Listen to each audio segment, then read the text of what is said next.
Hello everyone, Shankar Santhiram here from The Right Perspective on Lite Malaysia. I'm back again this week with another thought that I'd like to share with all of you. Having a say at the workplace, ruang untuk bersuara, that's what they say dalam bahasa Malaysia, right? Is that an important part of going to work every day?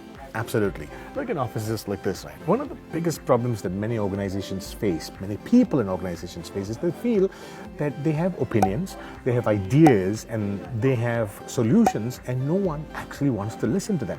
Management is never interested in listening to them, and this eventually breeds a culture of fear and oppression in any organization. Some of you listening to this, you might immediately identify with this and say, yeah, actually that's exactly what happens in my company. If I disagree with management, no one wants to hear me out.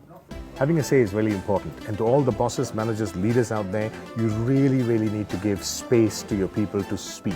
You don't actually have to agree with everything they say, right? It's a fallacy to think that you must agree with everything your employee asks you or suggests. Not necessary, right? But you must give them the right to say what they have to say. So there is one role that all leaders play. But you know, all the employees out there don't immediately wash your hands and say, my boss say do means can. They create the environment. You have a role to play as well in actually creating a conducive environment where this kind of open dialogue can take place. What do you need to do?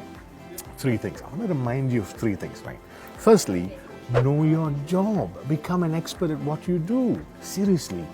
Going to work right now, or if you're at work right now, whether you are a chef or a musician, or whether you're a video editor, or whether you're a teacher, or whether you're a police person, whatever you do, whether you're a bus driver, increase your skills, because the more skillful you become, the more of an expert you become, the more people will actually want to listen to what you have to say. First thing, your job is to become an expert. Increase your efficacy.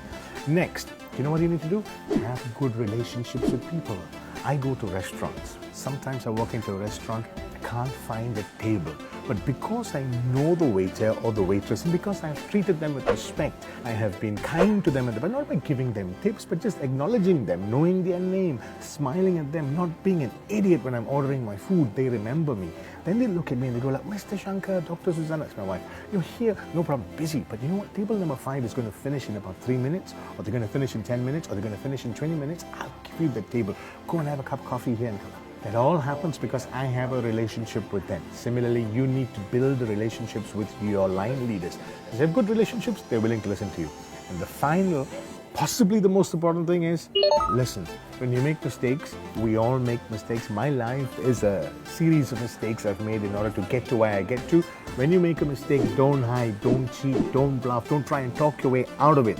Make a mistake, put your hand up and say, I messed up, I own up. You do these 3 things, you will find that people are willing to listen to you. Have a say at the workplace, but understand that you have a role in having a say.